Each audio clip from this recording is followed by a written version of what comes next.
It is another Monday morning, but it's a little different today. You're looking at the PA Elite Spring March Madness 18U champs, Midwest Menace Elite. We went in, Chris, and it was so much fun. But I have so many stories to tell you about this weekend, so it might be a little longer of an intro because I want to talk about it. Good. Before we get to that, though, this is my co-host, Chris Drew, and we have a scandal, a massive scandal, another gooner. And it's El Presidente for the Buckeyes. And I did see, who is it? Ohio State, the Barstool guy. He said, look at that. That's how a man handles an inappropriate relationship. No butter knives, no crash outs. Just resign, admit it, and walk the fuck away. Yep, that's a real one. I know this is the second president in a row that resigned amidst something. I mean, the Christina Johnson thing, the president before Ted Carter, it was never like officially like, oh, she was fucking her secretary because she's a lesbian. But it was like so many rumors and things about maybe she was scissoring a woman in the office. Yeah, dude, somebody called her the scissor champion on Twitter. Right, like, the scissor champion. It was maybe the double-sided dildo. We don't know what, but she was doing something. We just don't know what, right? So it's all allegedly. But now Ted Carter full on admits it, and we have a president opening at Ohio State.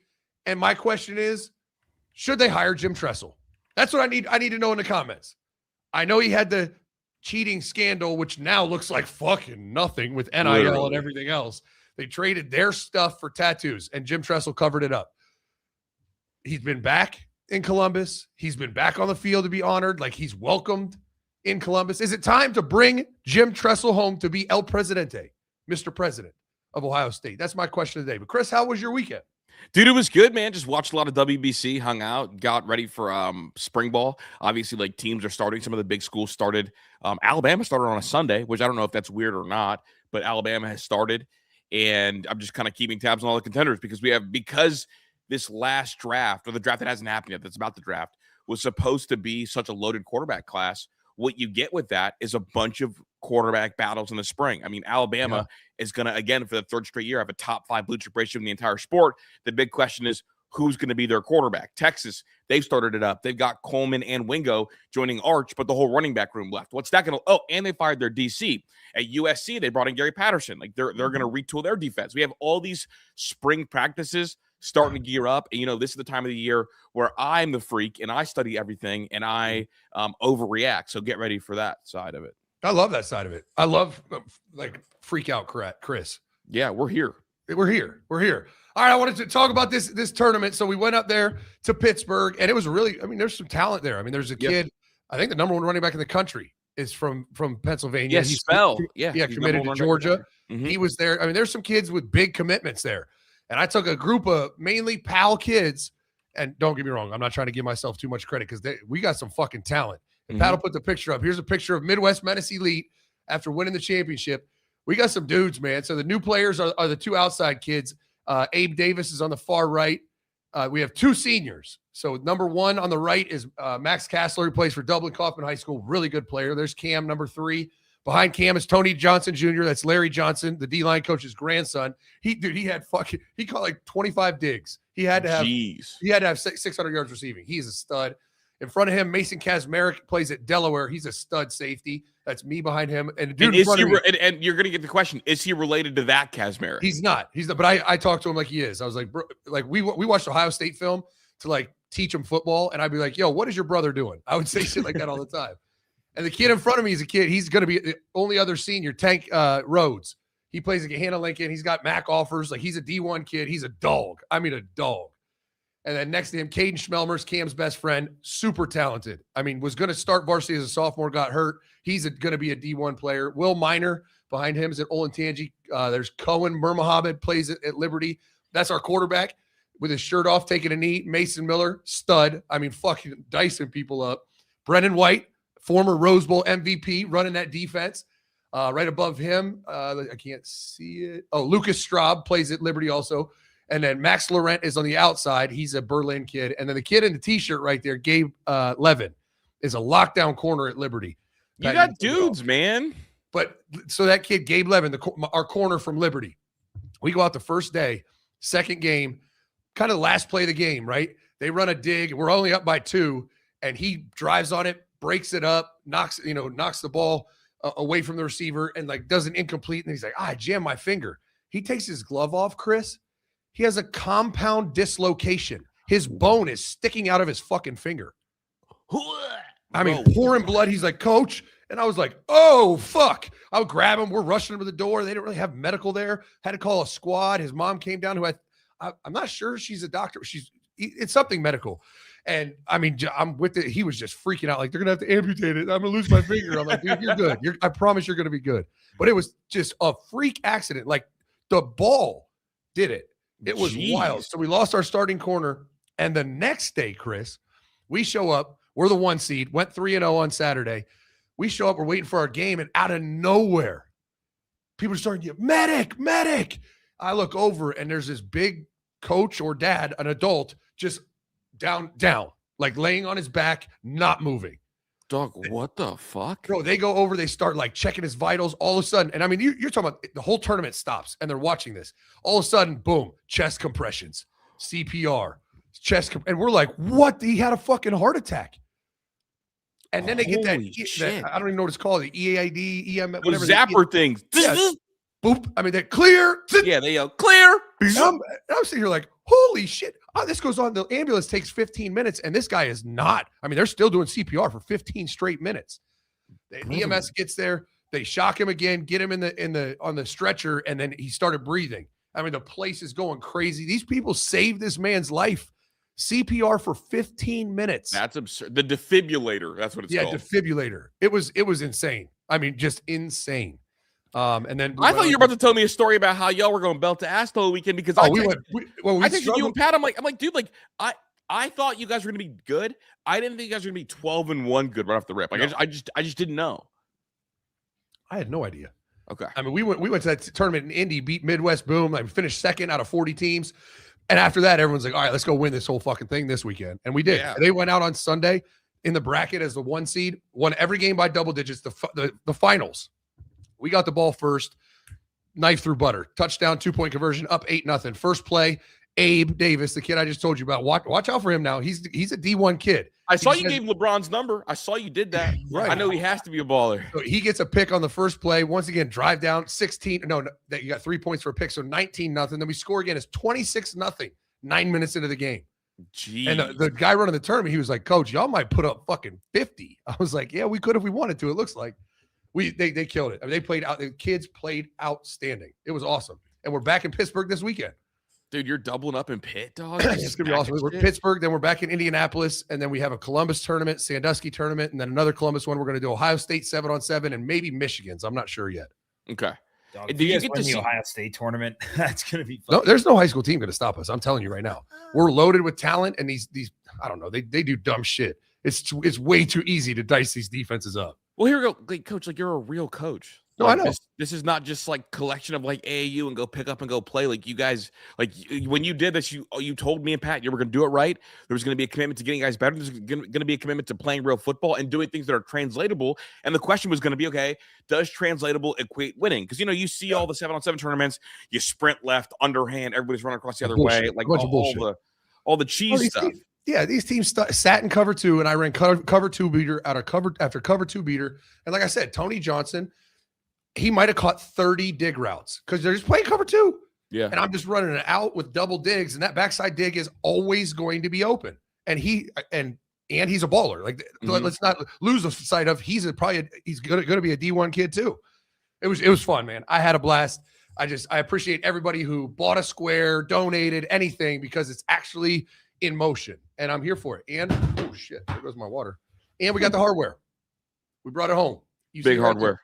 What do they say? It's like this. It's the sticky trophy, right? The sticky Lombardi. You got all the handprints on it. Yep. That's how you want it. That's a good thing. Yeah, I'm right. We're going to build a trophy case right behind Pat. Start filling that thing up. Which that's dope. I mean, I'm excited. I'm excited to see how it goes. All I know is it's serving its purpose. These kids are having fun, getting reps, getting better. That's all I wanted. It just so happens we're winning too. So fired up to keep playing.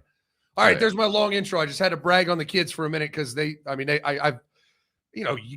scratch an itch and it's like, God, that feels good. Like, it was really good to just get out and coach kids and yell at them and develop them. It was fun. And like Justine said, the parents were like, because I went off on Cam. He dropped the ball. He tried to catch like this, and I went off in front of the whole tournament.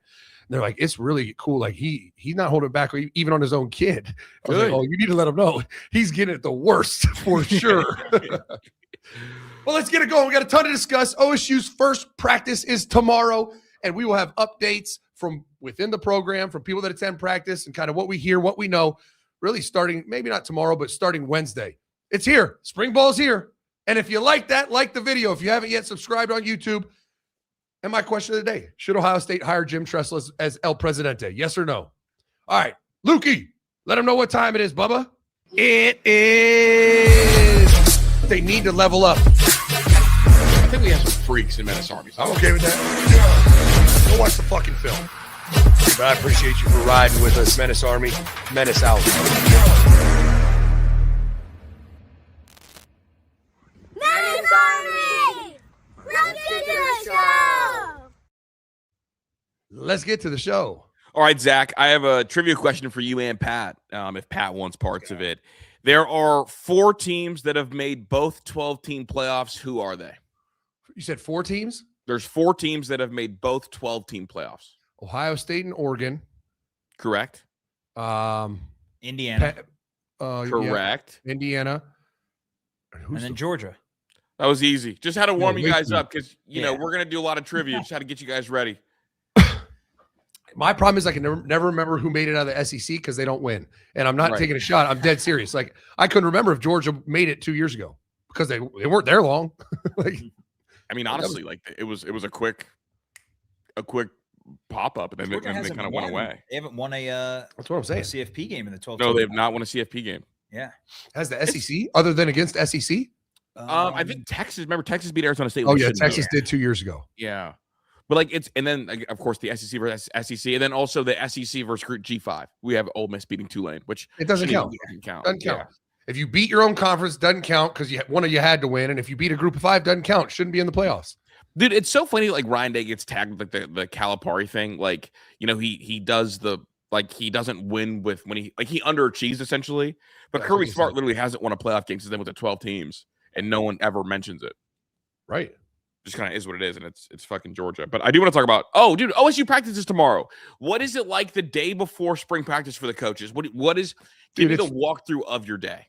I mean, you're really just sitting there trying to, you know, shine everything up, final details. You know, your interns are printing off tip sheets and playbooks, and they've already. I mean, I know first practice is tomorrow. Today's the first day of spring. Mm-hmm. They're going to have organizational meetings today, which means they're going to start installing. Right, they're going to start getting their players ready. So today's the first day of spring. It's just they're not going to go on the field and practice. So this weekend, either they got everything ready and done and they stamped it on Friday, or they came in Sunday to make sure they were ready for today. Because today's the coaches start. I mean, the players just show up today to learn and just get coached in meetings, but the coaches are on. This is their game day, right? This is their first day. So they're geared up, man. And now's spring's when you really develop kids. I love training camp, but you kind of are focused on your top 2 and trying to get ready to go make a run and prepare them for season. In spring, you're coaching everybody. It's pure developmental, and it is awesome.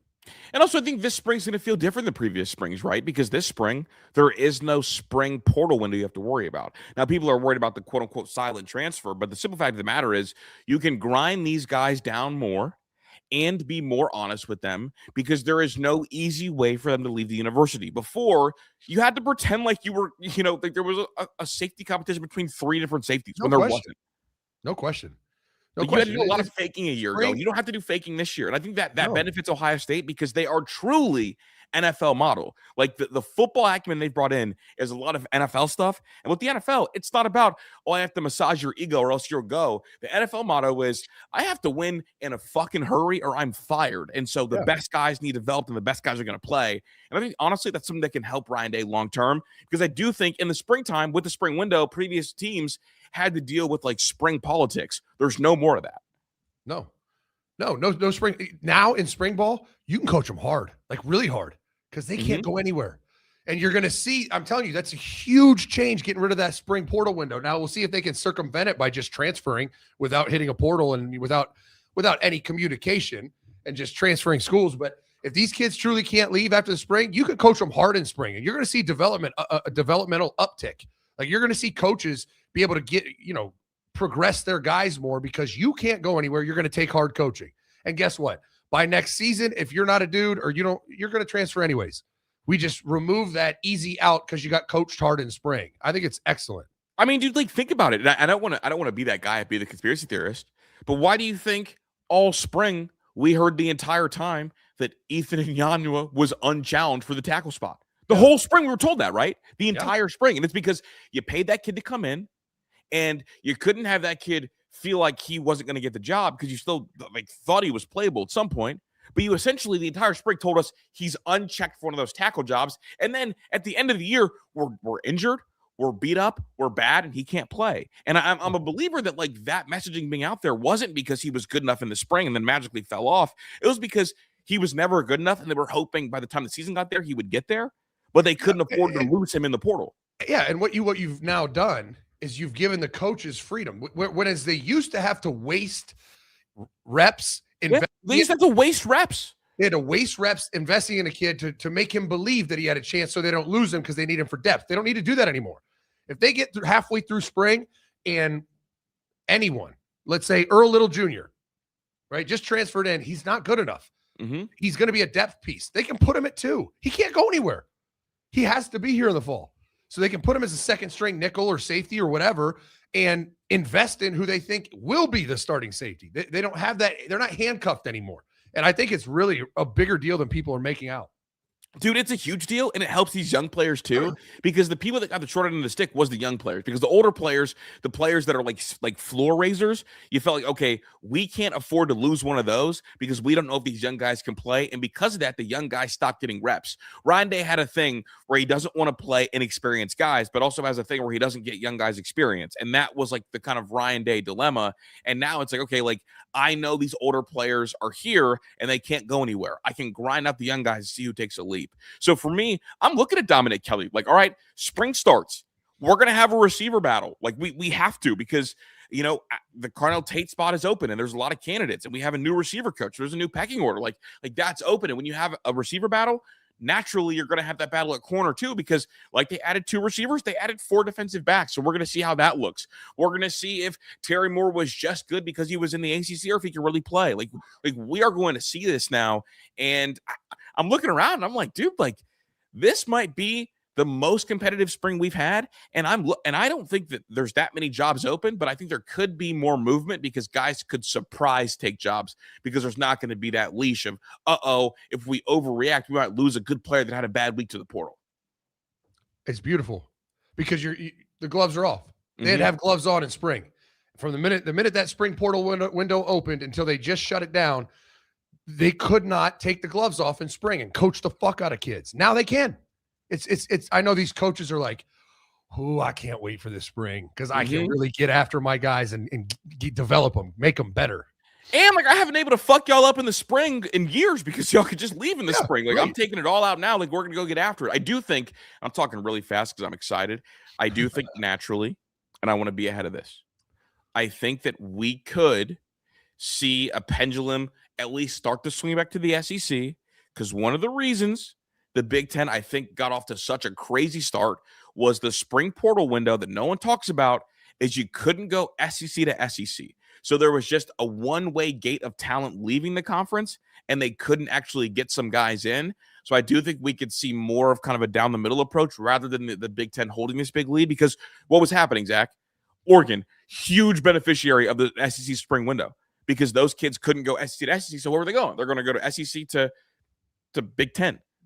I mean, Ohio State, same way. We're going to benefit from Igbinosun coming. We're going to benefit from guys coming because they couldn't go SEC to SEC. So I do think we could see a talent kind of swing back to normal a little bit.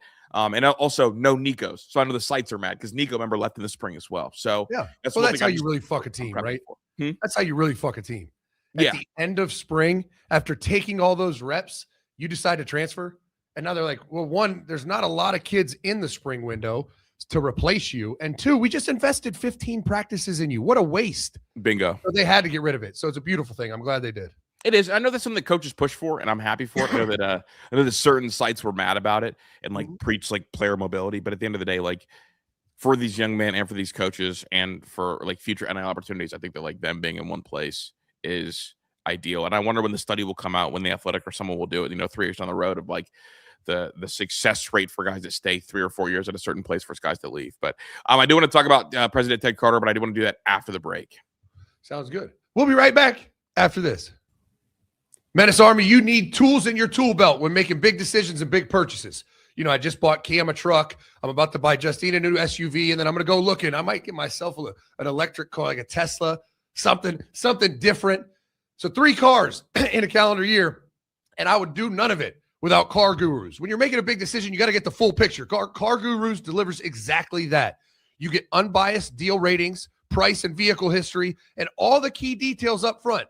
So you know when you found the right car at the right price. Finally, car shopping with total confidence. It's no wonder Car Gurus is the #1 most visited car shopping site according to SimilarWeb's estimated traffic data. Buy or sell your next car today with Car Gurus at cargurus.com. Go to cargurus.com to make sure your big deal is the best deal. That's cargurus.com. Cargurus.com. You need it. It's a tool that you should not go without if you're going to go buy or sell a car. All right, Menace Army, I don't know about you guys, but dressing up's never really been my favorite. It's always good to look fresh and crisp, but it was always so uncomfortable. And until I found Mizzen in Maine, you can look polished and feel comfortable. They're my go-to dress clothes for a nice dinner, golf, you name it. I'm wearing Mizzen in Maine. You put their clothes on, you'll feel the difference instantly. Professional style that's actually comfortable, wrinkle resistant, and completely machine washable. Screw the dry cleaners. No ironing or dry cleaning. It's amazing. And here's something really special. Mizzen in Maine is a veteran-led organization committed to supporting those who served. They offer a year-round military discount and proudly give back to veteran organizations. You know how we feel about those that serve for our freedom.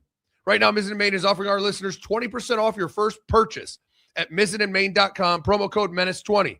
That's Mizzen, spelled M-I-Z-Z-E-N, and Maine, M-A-I-N.com. Promo code Menace20 for 20% off. Mizzeninmaine.com, promo code Menace20. If you'd rather shop in person, you can find Mizzen in Maine stores in select states. Go check it out. All right, man. We got Mr. Carter. President Ted Carter comes out this morning, resigned after informing trustees about an inappropriate relationship, is what the school announced. Ohio State President Ted Carter has resigned over an inappropriate relationship with someone seeking public resources to support her personal business, is the quote that we've got. And dog, this is the second straight president Ohio State has had in that's only stayed for 3 or less years. Yeah, it's wild. New. I think like what, 2 years? Yeah, I think he just finished his second year. I mean, it's wild. Just wild. These people in these high-end administrative roles can't keep their dick in their pants. Right. Like, just gooners. Of all the pussy in the world. Why in-house? Why take a shit where you eat? Why? There is so many places to go get your dick wet. So many places to find a person that will let you do it consensually, that does not work with you or for you. I don't understand it. I really don't. I mean, as a certified gooner, I never touched a single person that worked in the building because I knew that's immediate dismiss. Like you get fired immediately. Why? I could go to a local bar and pick up a girl. No issue. Not getting dismissed for that. And like, especially like, and I guess like this is where I think I'm a little fucked up in the head, right? Like when someone's like a naval officer, Naval Academy, was a flight officer. I think to myself, okay, like this is like high end elite discipline is my general thought. Yeah. And now, the article doesn't really talk about like sexual nature, but like when I read it, it's like someone was seeking resources that he had an inappropriate relationship with, to the point where he felt like he had to resign. And maybe I've been watching too much SVU. It sounds like maybe he thought he was being blackmailed. Maybe like she was seeking resources. He did something that maybe crossed the line. And then that this person was seeking resources and he knew that he had an inappropriate relationship. And so he decided to take accountability to kind of save the university from a bigger scandal. Because if he gives public resources and it comes out a year from now, because it always comes out a year from now that, President Carter traded some sex or some whatever and gave some public university resources, then it's an even bigger story. And so I think that this is a pretty sizable deal, especially given the landscape of college football and the landscape of the billions of dollars that are being discussed in terms of like the future of where universities are headed. I think it's a big deal that he stepped down, but it would have been an even bigger deal if he did end up folding and giving public university resources to whoever this woman was that he, quote unquote, had an inappropriate relationship with. Yeah. And you know what's going to happen. Same thing I told you was going to happen at Michigan. What did we just learn this morning? Paige Shivers has filed a lawsuit against Michigan for all the reasons. Her direct boss, and she felt like she needed to do it for her career. Like, even if that's not true, that's immediately what they're going to do. It's why it's illegal. Mm-hmm. Like, it's lawsuit filed. She's going to get paid a bunch of money. Yeah, I am excited to talk about Paige a little bit later because I read her statement and it was kind of like, oh shit. Also, like, just real quick, in her statement, her lawyer spelled Sharon Moore's name wrong 4 times. Really? Yeah. Seems like a pretty Googleable name to not screw up. Super. Or maybe he did it, like I always misspell. I always used to misspell Ed Warner's name just because it pissed him off so bad. I did it on purpose anytime I wrote his name. But like, you wouldn't do like an illegal document. Maybe you would. Who knows? I don't know. But for this whole thing, like, why does this keep happening at Ohio State? I don't know. How come he's got money for her, but we didn't have money for a kicker? Well, maybe that was personal funds. I guess so, but he said she was seeking public university funds, dog. Yeah, I don't know. It's wild. But it just doesn't seem like a Midwest problem, which only tells you they cover it up in the South. You know what's happening down there of all places. No. Well, it is. Well, honestly, in the South, it's kind of just the way of the world. Yeah. Like in the South, that's like smoking weed, dude. Like fucking, we know that Lane Kiffin's been hitting every recruiting girl since he fucking. I told you, I talked to a girl that ran the recruiting at Bama, and she was like, "Oh, all these coaches have a recruiting girl that they hook up with." I'm like, that is fucking insane, insane. But I'm telling you, from Ohio State, Michigan, Northwestern, I mean, you name it. All these Midwest schools. I mean, Trent McGee did had a tweet. One of the tweets of the day said, "Is the college football national championship cycle 1, win a national championship, year 2, sex scandal?" So, I mean, we've got that now at Michigan, and now we've got that at Ohio State. So, Indiana and Signetti, you guys got to break the curse and stay pretty clear. This Ohio State president job is one of the top jobs in the country, right? Now, I would argue that right now this is going to be a pretty pivotal hire given all the stuff going on, obviously with the government getting involved in college athletics, with this new idea about, revenue and private equity. Like, there's a lot of huge money decisions that have to be made. And so this next hire is huge. Now, I sent it to you guys, and I've also seen it all over the timeline. I'm sure we were all thinking it. Jim Tressel's done a great job. And not that he's like a career guy, but like Jim Tressel, like in terms of like right now, can give you more than 3 years. And if there is a scandal, he'll cover it up. Just kidding. There won't be a scandal. And honestly, he got vilified for the tattoo shit. That was what is Jim Tressel's one blemish in his entire career? I mean, you talk about excellency, like character, morals, like everything he's done academically. What's his one blemish? Some kids traded their jerseys to get a free tattoo. And when he found out about it, he didn't report it. Oh my God. What a bad guy. And if there were other blemishes, they never came out. So it's like, you want 2 things, right? You want someone who's clean. And you want someone who, is so clean that there's rumors about what else they were doing. And again, just rumors with Jim Tressel. So I think that'd be the right play. It's wild. I guess I don't know how much how much influence right now the president has with the athletic department. But like, I wonder if a new president, if he's more football friendly, if we'll see, the Ross Bjork that we thought we were getting, right?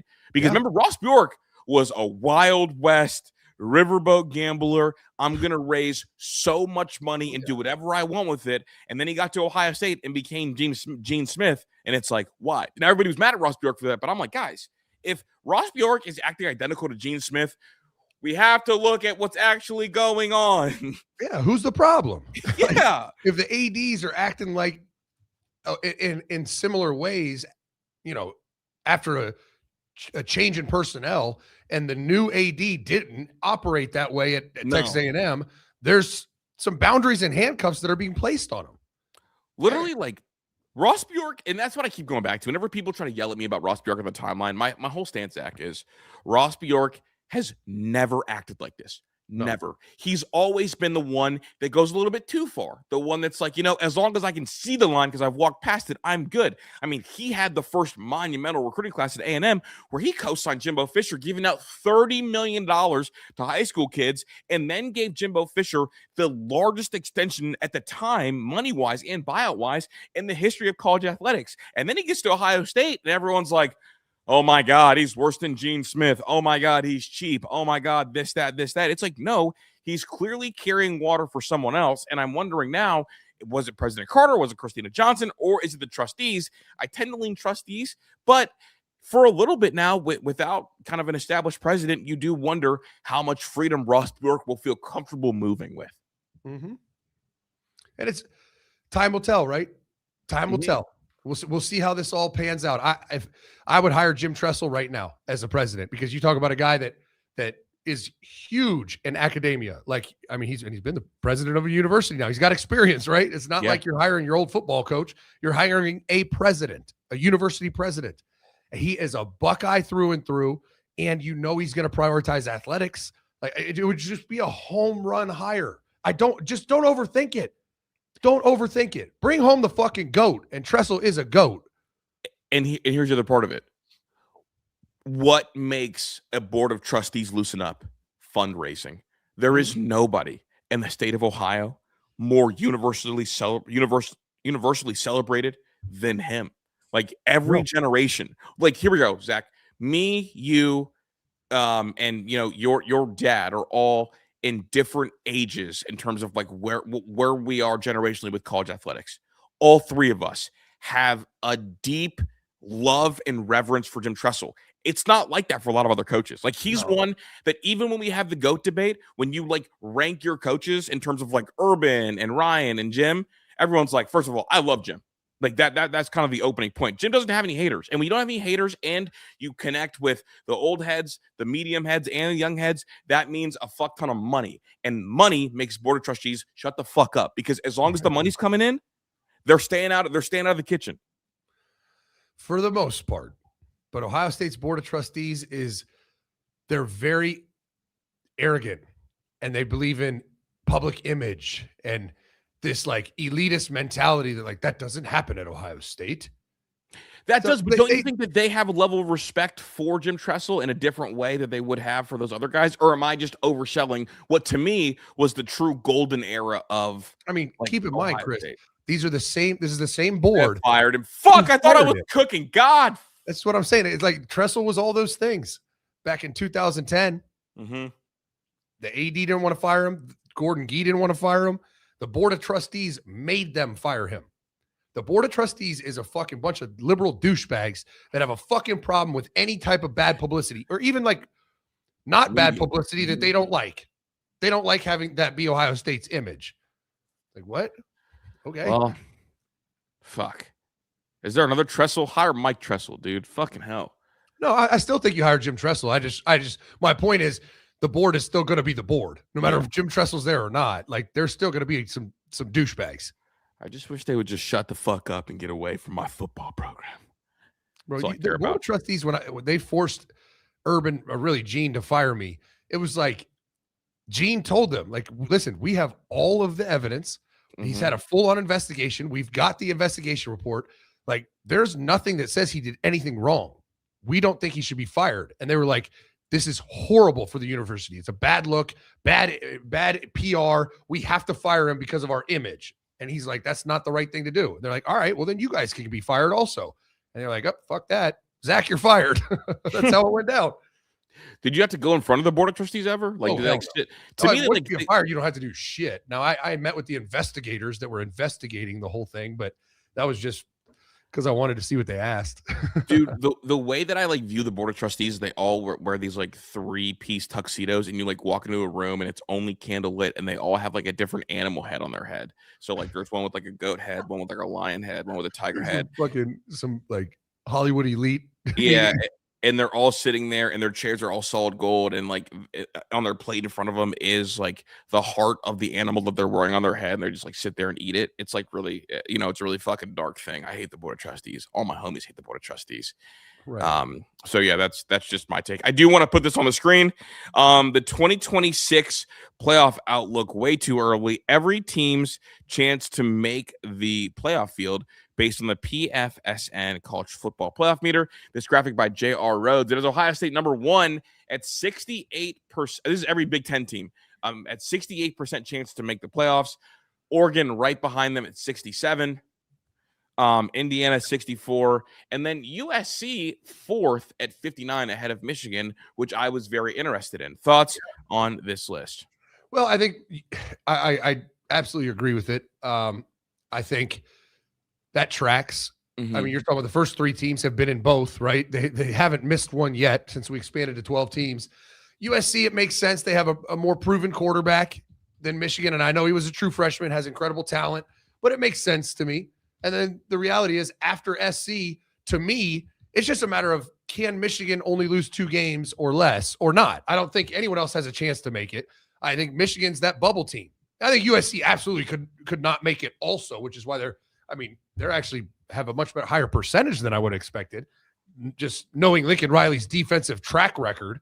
But Michigan's a bubble team, right? Under 50% chance they make it. Yep. So it's not 50-50. It's going to be tough to do in Vegas's eyes, but they have a chance. And then after them, it's a drop-off. Washington at 27%. I don't think any of those other teams can make it.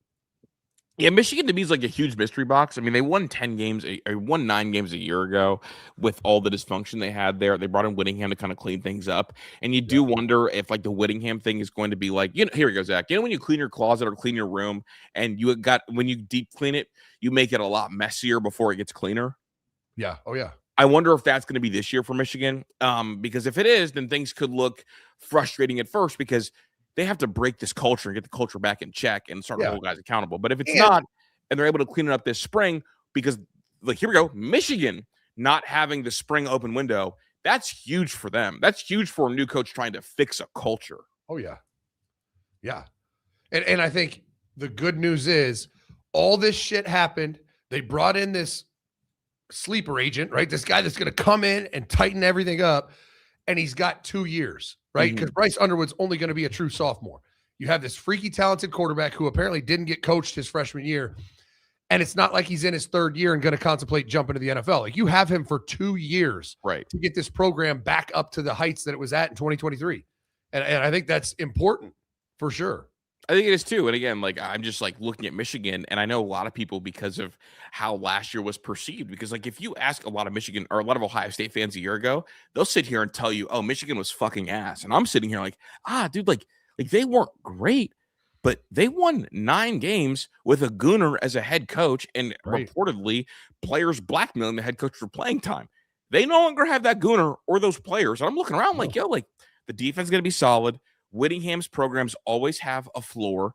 And I'm just looking across and I'm like, I'm not going to act like Whittingham wasn't a perfect fit for Michigan. Like, what were all of Utah's teams? Physical, disciplined, good defense, and a mobile quarterback that was knifing teams to death. And I'm just aware of that. Their head coach was not fucking his secretary. Right. Didn't have an OnlyFans account. Like polar opposites. And I mean, we'll see how much he can get done in year 1. That's the big question. I think in year 2, Michigan's going to be really fucking good. I mean, right now, I think Jordan Marshall's a stud. Tony Alford went out and signed that big-time Savion Hyder. Their backfield is going to be loaded. I think Andrew Marsh came on and popped as a freshman. He's going to be really good as a sophomore. You hope for a level up from Bryce Underwood, and if that offensive line can be decent, they could be solid. Here we go. Gun to your head. What team do you like more next year, USC or Michigan? Michigan. Okay. Because which coach do you believe can get it done more, Kyle Whittingham or fucking Lincoln Riley? You know, I'm choosing to believe, and I'm doing the you thing, right? Like you would always, hey, look, like Grinch is going to figure it out. Grinch is going to figure it out. Grinch is going to figure it out. You know who my guy is? I love Gary Patterson. I'm a big Gary Patterson guy, so I'm hoping and choosing and believing that he will at least have this defense a little better. Because look, if the USC defense is 1 touchdown better a game, they're a playoff team a year ago. They're not, but they're close. Yeah. So maybe they don't lose to Illinois. All right, dude, just real quick. I put this in the show notes, and it's a trivia question for you and for Pat. Georgia Tech is firing head basketball coach Damon Stoudemire. Do you guys know why I put this in the show notes today? No. Pat, do you know? I don't think so. Guys, Brendan hold on. Tracy. I knew it. That was going to be my answer. Fuck. That was going to be my answer, but I was like, damn, if it's the wrong guy, that might be racist. Yeah, it must be racist. No, during the Mel Tucker thing, Damon Stoudemire was the second guy that wasn't in trouble that she had a relationship with because she liked Damon. Don't know what Damon was doing. Don't know if Damon's phone stroke game was better. Don't know if Damon was sending better gifts. But Coach Stoudemire was in the initial reporting with the Mel Tucker thing and kept his job. He was good as all get out. But he got fired a year, I think 2 years later. So yeah, we got fired for performance. They won one conference game this year. That's crazy. Fucking suck. And then my other thing, college basketball wise, winners win. Miami is 31-0 to close the regular season. Pat, they're in, right? They're in no matter what, right? I believe so, but you're still going to have people. Now, a lot of this, Chris, actually, it's around my team. People are gassing up Akron. Bro, so Akron's going to win the MAC, bro. We're here. They had the second best record in the MAC this year, and a lot of people think that they can win the MAC conference tournament. And if so, it comes down to does a one-loss Miami or presumably would be because right now I think Auburn's 16-14. If they lose in the SEC tournament, that's a 15th loss. Do you take a team with 15 losses as an at-large or a one-loss Miami team is what it's going to come down to. I don't know how you don't, man. And I watched that OU game on Friday night. Yeah, in overtime. That was fucking lit. Yeah, dude, end the game, you fucking bitch. And then, straight to the student section. Like, just like it was. Bro, so they were throwing shit during the game at the coach. He got hit with a water bottle, and then after the game, they let him have it. Man. Oh, dude, it was awesome. Dude, MAC basketball is so funny because they real life hate each other. And I've been a part of like runs back in my basketball days, and I shouldn't have been at these runs with like Akron players, like other MAC players. And I definitely wasn't going to play. But the way they talk to each other is like real fucking hatred. At least it was back then when I was athletic. But Miami played Akron earlier this year, and the score was 76-73. So a really close game. I'm looking at it. It's like, all right, Akron, like let's go get it done. I believe that's Akron's one loss in conference, right? I thought they had one more loss in conference. Let me check, but I thought they just had the one. 17-1 in conference. Only loss was to Miami, Ohio. Yeah, it's crazy. They only played them once. Mm-hmm. Played 18 conference games. You only caught the other big dog once. Yeah, that game was at Miami. Akron finished the year 15-0 at home. Damn. That's what I'm saying, man. Shout out. The MAC tournament? You said what? Cleveland? The MAC? I'll pull up. It might be in Cleveland. I think it is. I think it is Cleveland. It's at Cleveland State usually. No, it's got to be at the Rocket. Yeah, Rocket. That was at Cleveland State for some reason. No, it is. Yeah, Rocket Arena. That might be movement, twin. We there, dude. Akron, Miami for the championship, dude. I feel I've only watched them twice all year, bro. Is that me doing too much meat riding? No, what, Akron. No, what do you mean? The storyline alone. I mean, I've watched one half of MAC basketball, and it was that game, the second half of and overtime, I guess, if you would count that, of the OU Miami game. Dude, that's gonna be an epic game, even if you don't care. Well, I'm just going for the Akron love. Like the only Akron games I've watched this year is both Kent State games. Okay. Here's the question: if Miami of Ohio wins the MAC tournament, whatever that probably makes them like 35-0, what seed do they get? One. Well, that's the thing. A lot of people have them at like the 11-10 seed mark. That's a 35-0 basketball team. Give them a 1 seed. I agree, dude. Give them a 1 seed, dude. Put them out there with let them face a 16 seed and just go ball out like they're supposed to. The latest bracketology has where are they? The latest bracketology. This is from this morning from CBS. Has them as a 12 seed. Yeah, I think they did that just because of the whole 12 upset thing. Yeah. Oh, they make them a 12 seed, and then they're going to get the upset in our little literally, dude, five yeah. seeds shivering in their boots. My last college football or college basketball note: Bruce Thornton is now an all-time leading scorer in men's basketball in Ohio State men's basketball history. Huge. That's a 40-year-old record. I like watching him play, man. I mean, and it's a testament to guys who actually stay their whole career. But it's awesome. Congrats to Bruce. I watched. I saw that. I watched that on social media after, but I saw when he did it, and I thought they should have like gotten the ball and called timeout or something. They should have done something. They didn't do anything. Yeah. Yeah. And what is he, a 3-year player, 4-year player? He's a 4-year. Yeah. 4-year at Ohio State. I'm just talking about like how rare it is. Oh yeah. So rare. I think it was Jim Jackson was on the broadcast and he interviewed him and gave him props. Like, listen, like in a time full of transfers and, guys transferring for whatever reason, like, and jumping to the NFL too early or NBA. I mean, trying to go to NBA way too, like you're not ready yet. Like unless you're a lottery pick or a first rounder, you shouldn't go. And he wouldn't have been. Yeah. Most people still are like, fuck that. I'm going to take my shot. I'm good enough. They're wrong. And then they go in the second round. They're playing in Europe. Next thing you know, they're selling you cars at fucking Germain Auto Dealership. Now it's like, they're in my CYO league, fucking putting belt to ass. Dude, I'll never forget Joe Pope giving me 40 on a Tuesday night. Couldn't fucking believe it. It'll be interesting to see what Ohio State, where they end up, because that win on Saturday, basically, a lot of people presume guaranteed them a shot in the NCAA tournament. Now it's all down to seeding. Right now, a lot of the bracketologists have them on that 8-9 line. And a lot of people are saying, damn, it might be in Ohio State's best interest to lose that first game of the Big Ten tournament and drop them down to that 10-11 seed. Because the top 4 1 seeds this year are going to be so strong. It's like better chance for Ohio State if they were an 11 and 10 seed to try to face a 2 or a 3 and knock out one of those big guys. Man, just go win basketball games, man. Fuck the nonsense. That's true because you're 8-9 has to play the 1 seed round 2, right? Yeah, exactly. Yeah, that's a bitch. Well, just go do it. Damn. Well, that ain't happening. That's all we're saying. That ain't happening. We're trying to get to the next weekend, Chris. That's fair. Ohio State hasn't done in 10 years. Got into the second weekend of March Madness. And I hate to bring it to you, if they're 8-9, they ain't doing it for an 11th. All right, let's get a commercial break. Come back. I want to talk more college football on this fine Monday. Hey, we got 1,000 people in here. We appreciate you pulling up, whether you're on Rumble or the new YouTube channel. We got Rumble Rants coming, and guess what? We're just waiting on YouTube to approve it, but we are monetized. So we'll be back with Super Chats and Rumble Rants, hopefully this week.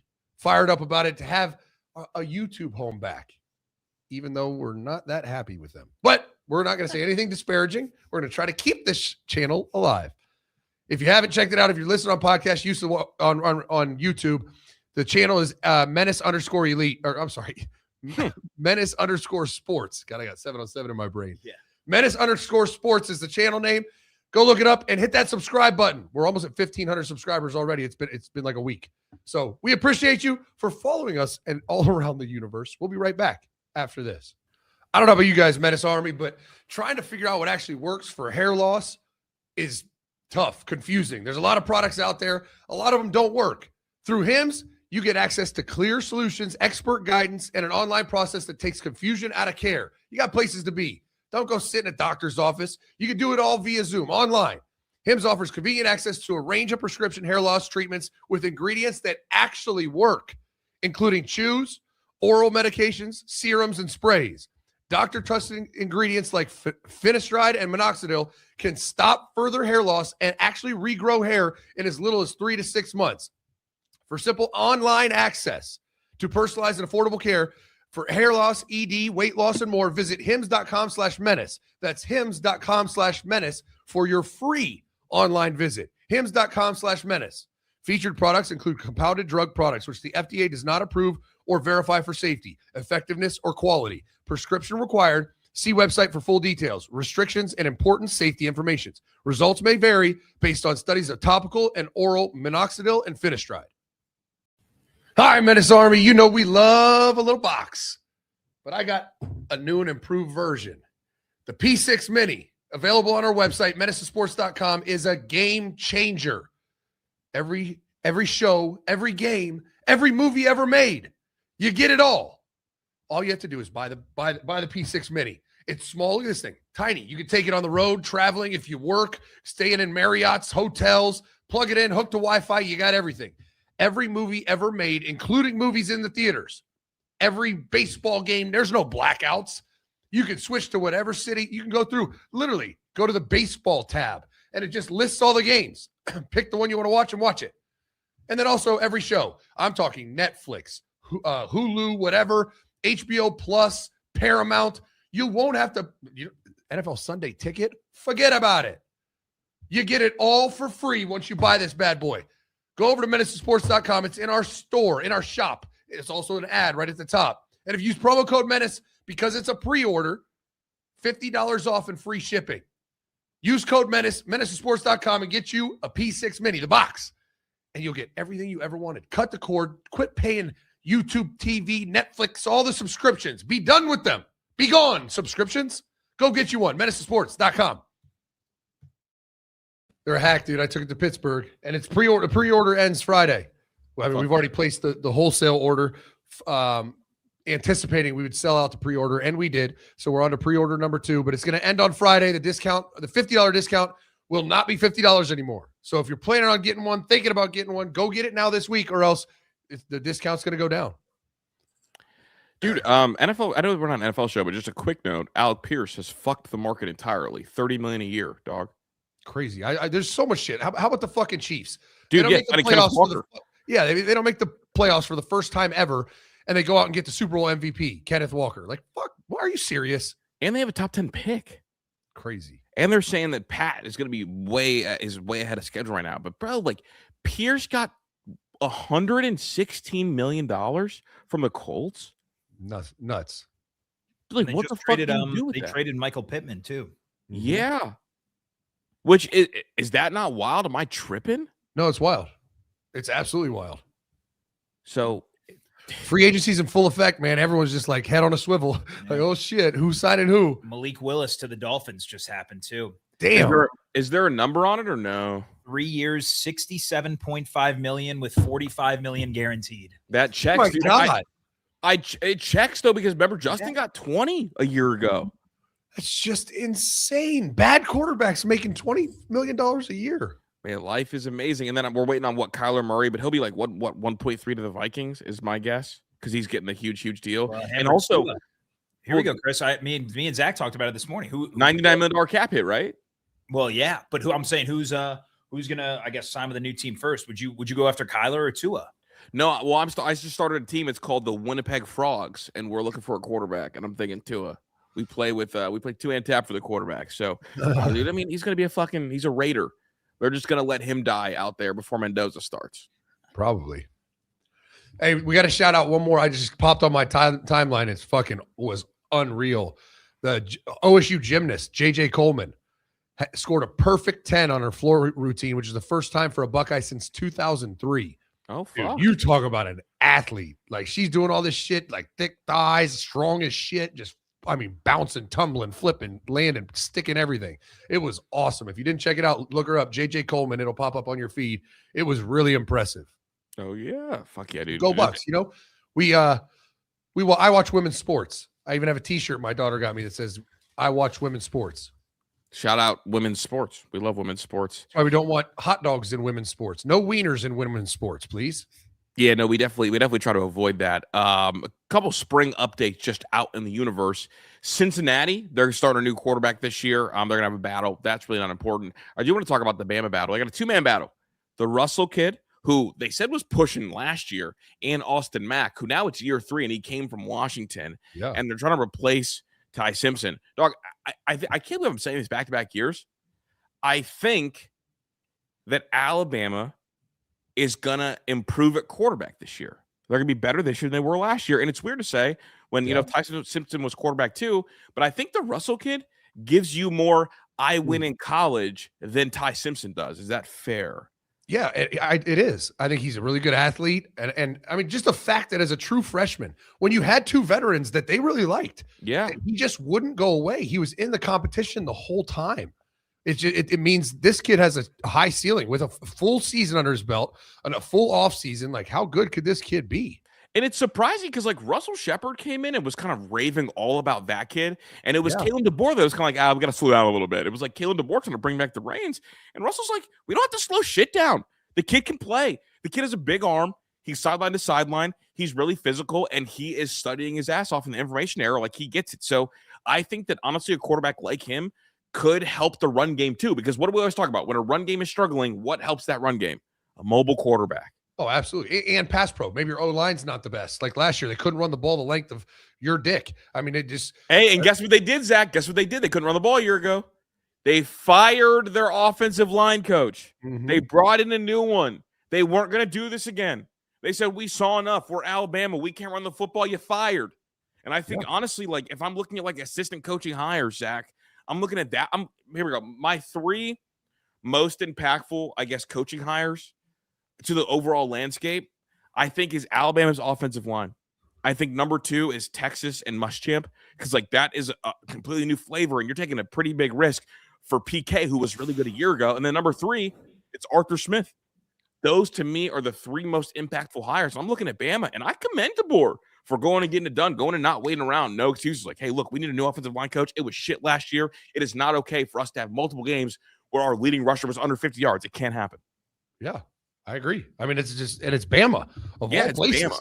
Of all places, you can't run the ball. It's Bama, where we watch just dominant physical run games every year from Nick Saban. Dude, literally, the crimson color means you at least have 100 rushing yards per game. That was the low point. It's like when you're black, you're born with a 28-inch vertical. Like, that's ground floor. That's the starting point. It's where you start. Yeah. So if you're well below that, that means something went drastically wrong. Oklahoma State, new coach and new QB, Mestamaker. I just want to say this. They are this year's Arizona State for me. Like, remember when Sam Leavitt came in 2 years ago with Ken Dillingham? They went crazy. That's what I think Oklahoma State is this year. They got a top 5 transfer portal quarterback, new coach. Things were going at North Tech. Like, they had it going on. And also, in that conference, if you have 3 receivers and can run fast, you can score a lot of points because there's no defense out there. No defense. Yeah, the Big 12 is always a wild card, right? Mm-hmm. All of a sudden, you get a random team that hits a good portal class, and you're like Texas Tech. You're like, oh, shit, playoff team. Dude, literally, they went from Arizona State, came out of nowhere when Kansas State was the favorite. Kansas State was the favorite again a year ago. Who comes out of nowhere? Texas Tech. And now Oklahoma State, they brought in what? 38 to 50 kids? It's like, okay, boom. Yeah. And they got their quarterback. That's the biggest, they got the quarterback who everybody wanted. Yeah. And Florida State, I don't know what the fuck they are. I don't even know what their expectations should be for Florida State this year, big dog. I have no clue. Me either. I have no clue. Who's their quarterback? It's the Georgia Tech kid, right? Supposed to be? Or Florida State? No, you're talking about Florida. Oh, Florida State, yeah. Yeah. I don't know. What happened to Lil Castellanos? He's in the draft. Honey, who shrunk the quarterback? I don't know if he's going to get drafted, but he's in the draft. Hey, Zach, some old white guy, wherever he gets drafted. I didn't know we signed Kyler Murray. Right, literally. So hey, I don't know who their quarterback's going to be. Maybe I should have done more research. So they brought in the Ashton Daniels kid, right? Oh, the kid that was at Auburn and then went to Stanford, right? And then went to Stanford randomly and now back, right? That's who that is. That's who that is, right, Pat? Yeah, that's it. Yep. Okay. Chris, big move for your Giants just now. What they do? Isaiah Likely, 3 years, $40 million. Okay, let's go. That's a fucking huge take. We'll take that. I wanted that for the Browns. Yeah, what does that take us out of the Linderbaum? Yeah, which is true. I mean, honestly, I'd rather Linderbaum than Likely, but fuck, I really wanted Likely. Hey, Likely's gonna be shaking in New York. It's shaking in New York, man. If you want to get on the bandwagon now, Zach, I won't stop you.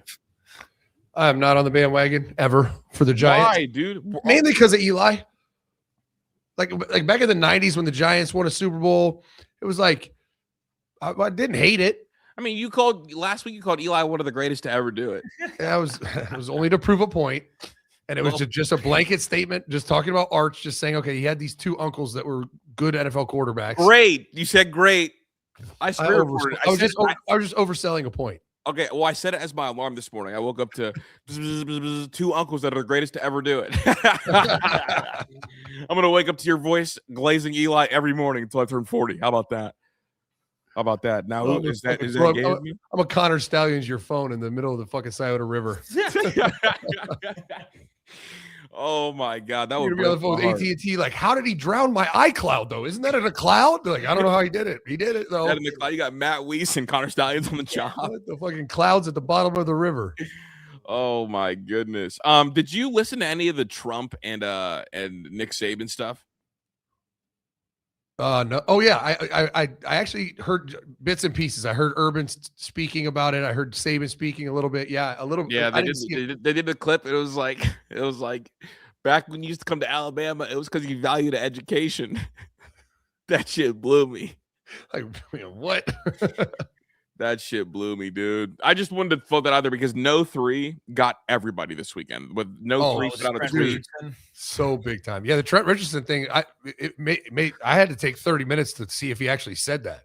Yeah, bro. That shit was so funny because like Luther Campbell or whatever said, this is why I'm running for Congress, and like cited that tweet as like, this is the reason because these coaches that built this are now trying to like take it away. Everybody was getting got by that. It was, dude, that fake tweet got so big that Yahoo Sports wrote an article about it. Did they really? I didn't see that. And like for us, like No 3 is like the sub internet fucking weirdo, right? Like we think he's hilarious. Oh, dude, it's awesome. But people were legit mad at him, dude. Dude, fucking LaShawn McCoy said, "Ha, I knew it." It's like, dog, right. It's this parody in the count, you fucking moron. Dude, I love it. People just, we need to like have a national movement to realize what you read on Twitter might not be real. Shocker, I know. Literally, like, just do your own research. And then fucking Jake Olson wrote a whole soliloquy, 4 paragraphs about how USC was treated unfairly. Everybody knew this was going on. That's like, dog, that account in the name says parody. But dude, it got me. I mean, someone sent me a screenshot. I showed it. We're in the middle of 7-on-7. I showed it to Brennan White, and he's like, "See, everybody knew that." And then after 7-on-7 on the drive home, I'm like reading about it. I'm like, he didn't say that. No, it's all garbage. Honestly, it would have been more believable if someone had the picture of Julio in his car. Someone did in the thread put the picture of Derrick Henry in his bright red Challenger. Don't know where that came from. But the thing that, like, the funniest thing about the whole, like, before we were allowed to pay for kids, like, slavery pause, sounds fucked up. Before we were able to, like, pay for play, the T. Higgins shit where he posted up with the orange McLaren. Oh, yeah. And then the picture got taken out. They said, no, it's just a promotion. Like, that is the funniest shit. Dude, the funniest. But keep in mind, and I've said this before, I know people just don't want to listen. College football programs always could pay players. They always could. It's called the Opportunity Fund. It happened all the time. A kid would come in, fill out a form, be like, I need new clothes. Like, I'm from Florida. I need winter clothes. I don't own winter clothes. And they'd give them $500. They'd go to the mall. And it's like, they just didn't pay them millions, but they could have. They probably could have. Dude, well, you remember the one kid that went to Clemson that his dad was getting out of prison his senior year and sold his LLC for $4 million to a Clemson booster. And the dad got out of prison and immediately had like this huge house, and it said all in. And it was the day after signing day with a bright orange painted door. Oh, it's been going on. I mean, whether the Derrick Henry quote was real or not, it's been happening in the South. Like, everyone knows it. It's the worst kept secret ever. And Reggie Bush stated that modern NIL era wouldn't exist without the controversy that led to the NCAA revoking his Heisman Trophy. You can't get to that place without my story, without my footprint. He's probably right. If I agree or disagree, but I kind of agree. Okay. I mean, I think it was going to happen eventually at some point, just because of everything we're seeing play out. Like, it was illegal. Like you can't tell an 18-year-old, 19-year-old, an adult, they can't make money off their own name, image, and likeness. Like, who are you to do that? Yeah. But I think his blow up definitely accelerated things. No, 100%. I mean, yeah, like I agree with you on that front. And the other part of it is like to the point where like you couldn't even have a YouTube channel and make money without the NCAA. I mean, dude, fucking, you remember Pat? You remember Kyle Guy? Yeah, for Virginia. Yeah. Do you remember what happened with him? No, remind me. He declared Zach a year early. You know why he declared a year early? Not because he was going to be a high draft pick. The NCAA told him because he had a wedding registry. Oh, yeah. Ineligible to play. Right. So Kyle Guy left college early for that. Think about the audacity. Mm-hmm. You're getting married and you can't have a wedding registry? And it was right after the tournament. He had the big buzzer beater 3 against, I believe, Michigan State in the Final Four. And afterwards, people found his registry online and it blew up after that game. Yeah.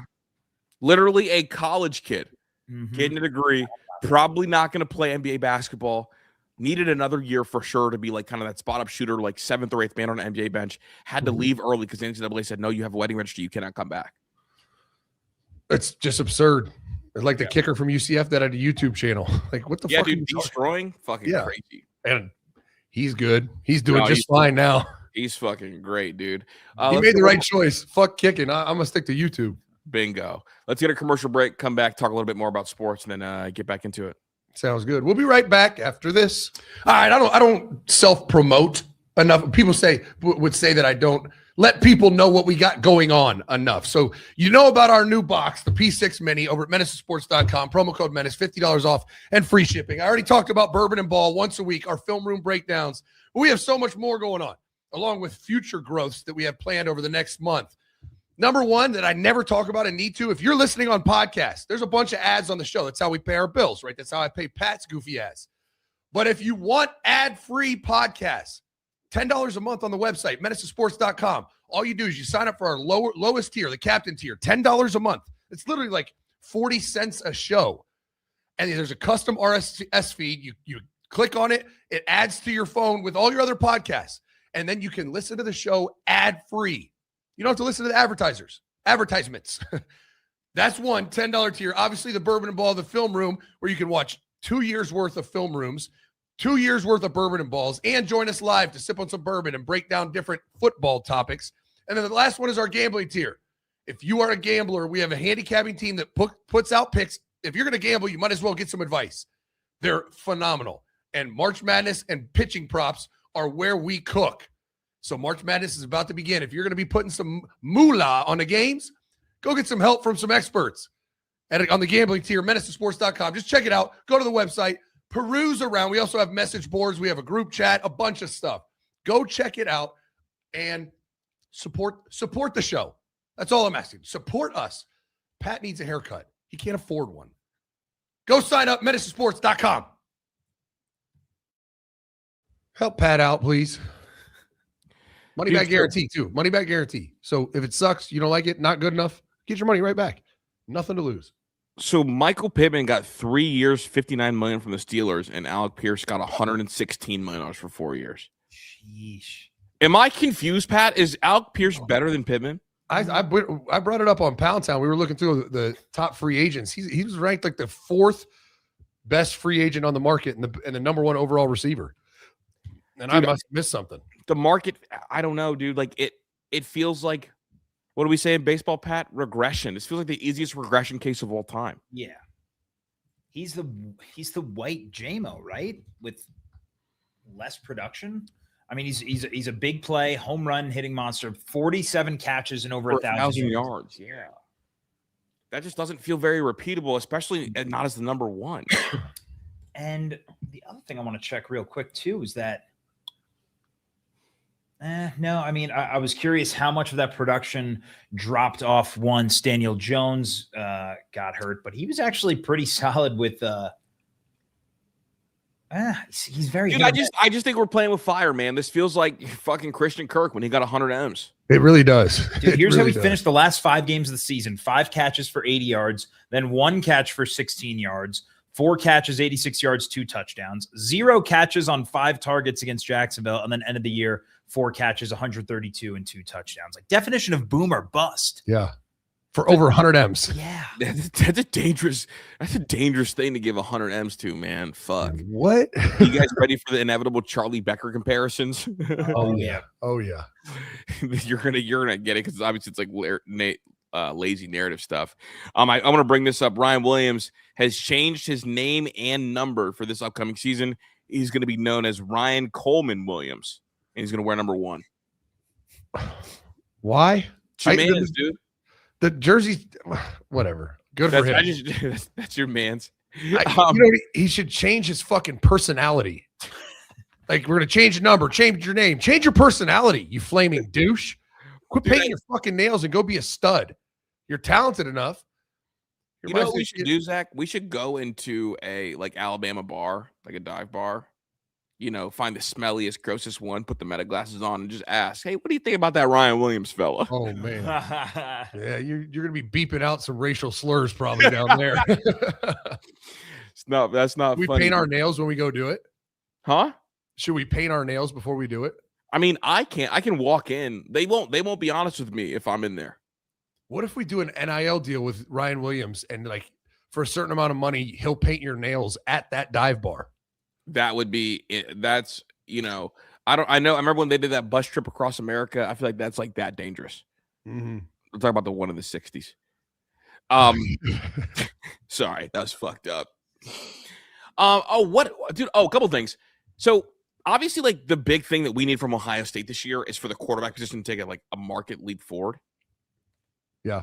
And I'm thinking about it. And this spring, Zach, does spring football provide what's needed to get a kid to take a leap in the ways we need him to? What do I mean by that? Is spring just going to reinforce what Julian's saying is already good at and what he already knows? Or is there a real chance for his nuts to drop in the spring? Because I'm thinking about it, because like the things that win during the week for Ryan Day are taking care of the football, smart decisions, throwing the ball away, not really running. Like, will we get enough from him this spring to actually take a leap? Or is it something he's going to have to do with the bullets flying in the fall? I mean, that needs to be, it all comes down to Ryan Day's plan, right? He can fabricate those situations or just like force those situations in the spring. Because think about it. You're less worried about the risk of injury in spring than you are at training camp. Mm-hmm. So if not now, when? Are you really going to let bullets fly against your returning starting quarterback who led the country in completion percentage? Are you actually going to risk it in training camp? You're going to have to do it some intelligently, but in the spring, you can really put him in the crucible. I mean, make him face adversity and grow through it. Maybe get scarred up a little bit. Maybe have a really bad day and learn from it. Like, I think coddling Julian saying a year ago hurt the end result. And I mean, it ended up biting him in the ass. We could say it ended up biting him in the ass. And who knows, Chris, hindsight's always 20/20. Who knows? Maybe if they just threw him in the crucible as a redshirt freshman before he played it down, maybe he would have crumbled and they would have been fucked because they had nothing. But now I think you have to do it because he needs to take that next step. How does he take it if you don't force those situations on him? Mm-hmm. And then you also need to have a prime focus on developing Tavian St. Clair. For one, maybe it turns into a Tua Jalen Hurts situation. But even if it doesn't, he's your heir apparent the following year. So this is a big spring for that quarterback room and Billy Fessler and Ryan Day. And here we go, like just human nature. The less, like the better your backup gets, the less you worry about your starter getting hurt. Human nature, right? Like you didn't want to get guys hurt when you have nothing behind them. So sometimes you limit, their play style. But A, if Julian feels like he's being pushed, he'll do more to try to win. And B, Ryan Day, if he feels like Julian's being pushed and you have faith in the second guy, you'll do more with him too. So that's what I want to. I think, honestly, all the success for Julian in terms of like where he's at mentally relies on how quickly TSC gets there. And I'm high on TSC. I think he's going to be really, really good. His physical tools. We'll see if he can actually do it, but his physical tools are a dream. And here we go. Just a quick note. I think that if you put him out there now, even if his mental tool isn't there, what was Justin Fields so good at? It's like, well, look, like early on, I don't really know what I'm looking at, but I know that's green grass and I'm an athlete. And I'm okay with that. My thing for Julian saying is I think maybe he over processes information. And so sometimes things are a tick slow. For the guys that don't process information very quickly, Zach, what is it? It's 1, 2. All right, I'm up out of here. And I think you do see success like that sometimes. But that's just my own personal, like Chris Drew bad quarterback theory. And even, I'm not saying take off and go be a dual threat guy. Like 1, 2, shit, it's not open. Take off and extend the play. Yeah. And we talked about it in the NFL. The number one most consistently run concept in the throw game is a scramble drill. Let's get some of that going. Mm-hmm. The scramble drill is a great opportunity to get chunk plays and let receivers kind of break loose from man coverage when they got covered. Like, I just need to see him use his athleticism for something. For something. Bingo. Instead of 1, 2, throw away, how about 1, 2, extend the play? Don't throw it away, extend the play. Dude, and just real quick, like Julian saying the 1, 2 throw away stems from what? I mean, you're a coach of it, 7-on-7 football. Mm-hmm. Yeah. Like that is like 7-on-7, like baked into his identity. So let's get one more commercial break. We do have a ton of rants today, or a good amount, because you know whose birthday it is? Whose? Ben Vargo. I didn't know that, but you know what? Yesterday was my grandfather's birthday. I meant to say that at the beginning. Happy birthday. So happy birthday up in heaven. Heavenly birthday to Earl Bruce, my grandfather, yesterday, March 8th. Let's get a commercial. We'll be right back after this. It's that time of year, the off season. It's the transfer portal really gave us a gift because we always had this lull, right? Before spring ball, no practice to talk about, no spring games to break down. But we have the best way to keep your football fix satisfied. Bourbon and Ball every Tuesday night, 7 p.m. We sip on bourbon and break down all 22 film. That's coach's film you can't find anywhere. And we're on a 7-week journey right now, breaking down Ohio State's transfer portal class. Week by week, we go player by player and see what are the Buckeyes getting. We did Christian Alliegro last week, Terry Moore this week. In the tank, we have Earl Little Jr., James Smith and Kua Rosau, Devin McQuoon, the slot. I'm really excited for the Kyle Parker film, LSU, South Carolina. Going to break it down. Will Kyle Parker be a starting slot? And what will the Buckeyes get out of him? It's beautiful because you get actual insight into how good they are, what's their skill set. And you know what we learned? Terry Moore, post safety. He's not a Caleb Downs type of safety. He's the complete opposite. So there's a bunch of question marks on what Matt Patricia is going to do with him. He's not going to play Caleb Downs' role. He's not a box safety. We learned that watching the game against Miami 2 years ago when he was an All-American. Go check it out. It's $25 a month. That's it. And we do one breakdown a week with an additional. Like I'm going to throw a second one out this week. We try to do a little bit more. We're back in the lab. MenaceToSports.com, Colonel tier, $25. Go sign up. And as always, this has always been the case, and I've never refunded one person. It's a money-back guarantee. If you sign up and watch the Terry Moore breakdown or watch the Christian Alliegro breakdown and don't think it's worth it, shoot me an email, Venmo, right back, money back. It costs nothing to find out. Go sign up and check it out. MenaceToSports.com, Colonel tier, bourbon and ball. We're cooking. We are cooking tomorrow. Earl Little Jr. We did Terry Moore last week. Go if you want to see the players that Ohio State's bringing in through the portal. We're breaking them down on film every week, 7-week study. This week it's Earl Little Jr., the transfer safety that used to be at Bama, was at Florida State most recently. They're bringing him in to do something. We're going to find out what when we cut on that film tomorrow. Yeah, got his fucking revenge on Bama. Week 1 was smacking shit. Yep. All right, let's get to some Rumble rants. Don B, thanks for the 10. Happy B-Day to my ninja Ben. Also, you should put Pat's head in that trophy case. Interesting. I don't know how I feel about that one. I think that's a death threat. Yeah. Sure sounded like one. Honestly, though, if I do pass away, like in the near future, I hope it doesn't happen. But is that how I can be remembered? Can you guys put my head in like a we can just like make a wax figure out of you? Mm-hmm. All right, yeah, I guess that works too. That works. Coach Zach, thanks for the 1. Titans' new helmets will be white with a white face mask using the new baby blue logo with no flames on the logo. Oilers-based color scheme jerseys expected too. All I heard was white face. I'm offended. Asian Posh, thanks for the 1. Happy birthday, Ben Vargo. One of the few genuinely kind dudes. Hope Bailey spoils you today. Yeah, Ben's a great dude, man. Happy birthday. I love Ben. What'd you say? I love Ben. I thought you said I don't think so. No, I love Ben.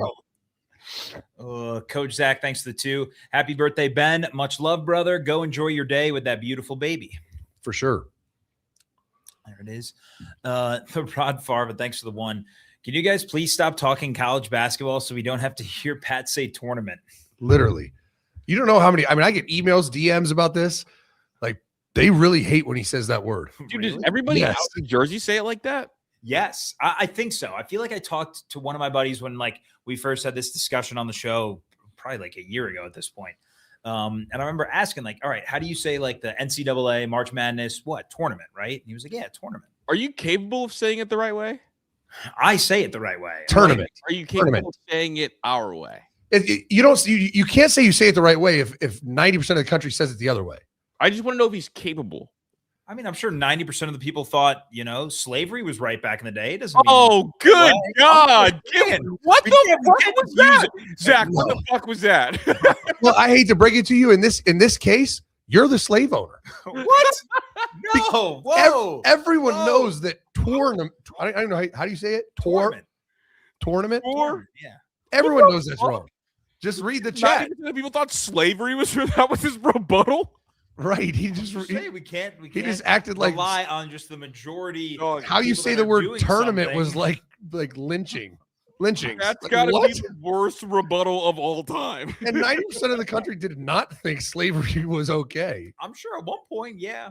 No, half the country absolutely knew it was wrong, and the other half Everybody Because knew it it was was wrong wrong. down It the was road. advantageous. It's like saying like people know that sweatshops are wrong, but why do big corporations do it? Because it's cheap labor. They know it's wrong. Right. You think niggas was getting beat up with whips and they thought, yeah, this is okay. This is right. This is the right thing to do. We don't know. Dude, I saw a Brother, comedian. that is look, I've listened to a lot of debates. That is the single worst rebuttal of all time. I just want to know if you could say tournament. What tournament? Tournament. Can you say tournament? I can't. You can't say it? Is it pride or is it like you're stuck? I'm stuck. Is it like you're being like you can't get hard for a guy? Is that what this is? Or can you actually not do it? No, you could say the word like, hey, it's my turn. It's my turn. Yeah, Yeah, I can start say with it's turn. my turn. So tournament. Say turn and then what is a tic tac? A mint. So say Okay. it together. So say turn Turn. and what's a tic tac? A mint. Now say it all all together. Tournament. I hate this. You're dude. playing games Yeah, now. I fucking hate Patrick. I hate Pat. Right? We can hate Pat for that. Yes. But hey, look at Pat's shot. That trophy case is going to look nice over there. Yeah. I'm gonna make a poster that says slavery is bad to everybody for Pat's corner. Elks. Dude, I'm just saying, Everybody might not agree, but slavery is bad. Hall of Fame awful rebuttal, Hey, bro. and then That was Pat crazy. Cahill. Yeah, I'm just here to remind people. Elks, thanks for the one. Michael Pittman is 29 and has gotten hurt the last 3 years, and Pierce is like 25. Age and injuries are why. Sounds racist. Yeah. Definitely. Elks is part of that 90%. Jesus Christ. Get us out of here. That's all the Dude, I'm literally sweating. Hey, Painting Corners is coming back, so be on the lookout for Let's that. go. Mhm. Baseball's back, baby. Oh, baby. The World Baseball Classic. I've been tuning in. Dude, isn't I'll that tell you what. fun? So the last thing, and I want to show you a picture of me and Cam because I'm proud of it. Oh, But yeah. You want me to throw it up? so we went to Pittsburgh early Saturday so we could check it out. Like we went to Steelers Stadium, went like down where the Three Rivers meet. It was really cool. Like I've never been to Pittsburgh. I'm a huge fan. We went to Jason Aldean's restaurant right next to the stadium. Oh, gas. We ate everywhere we picked to eat this weekend. Gas. I'm high on Pittsburgh. Just wanted to throw that out there. And I'm excited to go back. We might go back early. Just to have more time there this weekend. But it was awesome. And here's me and Cam with the trophy. Oh yeah, throw it up. Look at my little man. Reggie, He actually just played okay. He didn't have a good day Saturday, had a better day Sunday, but he's getting better, man. It's cool. It's he's fun. gaining weight. He is gaining weight. He's like 150 now. Good. If he like his coach wants him at 165. I told him fuck that 175. I mean, it's March. He's got 5 months. Put on 20 pounds, 4 pounds a month. Very possible. Trying to be the next Alec Pierce. Yeah, that's what I'm saying. And he Looking can run, around. man. He can run, and you could tell I'm his daddy because he's got them fundamentals. His releases and hand to hand is on point. Complete receiver, by the way. We got a couple more Rumble rants came in. Oh, perfect. Dom B, thanks for the one. Pat, I expect that from Chris, but not you. I would never say that, dude. That was honestly a hilarious rebuttal, dude. It's a great. I'm gonna put on a t-shirt and wear it. Literally. Ohio Diehard, thanks for the one. Coach Smith and Chris teaching Pat how to read that want work. You guys have a better chance of a monkey saying tournament than Pat's ugly ass. You guys stop super chatting the word. What, tournament? Oh my Hey, god. you skipped one. No, he already read that one. Coach Zach just said it in like 5 times. Oh, it just keeps coming in. Yeah. Oh yeah, white faced. White face. All right, that'll get us out of here. Oh, no, it won't. Rome. Hashtag Pat loves slavery. No, I'm part of the 10% that doesn't conform to what everyone else is doing. All right, Hitler, whatever you say. You do look you do look like you would have fought on the wrong side. I'll say that. I think it's the hair popping out a little bit. That's racial profiling. That's exactly what it is. Yes, correct. As long as we're on the same page. Thank you for All right, we got more college football. Practice is back. First practice tomorrow for the Buckeyes. Obviously, Nebraska, Clemson. There's plenty of teams already practicing. So we've made it to spring ball. Mhm. This is a great time. Then we'll have spring games to break down. It's going to be a great month and a half. And I'm here for it. MenaceToSports.com. All your needs. And go get a box while you're at it. The $50 discount's only going to be this week, and then it drops back to $25. So if you want that extra discount, go over to MenaceToSports.com and click on the box. Order it up, pre-order. It should ship next week, so you should have it in no time. So we appreciate you, Menace Army. Menace out.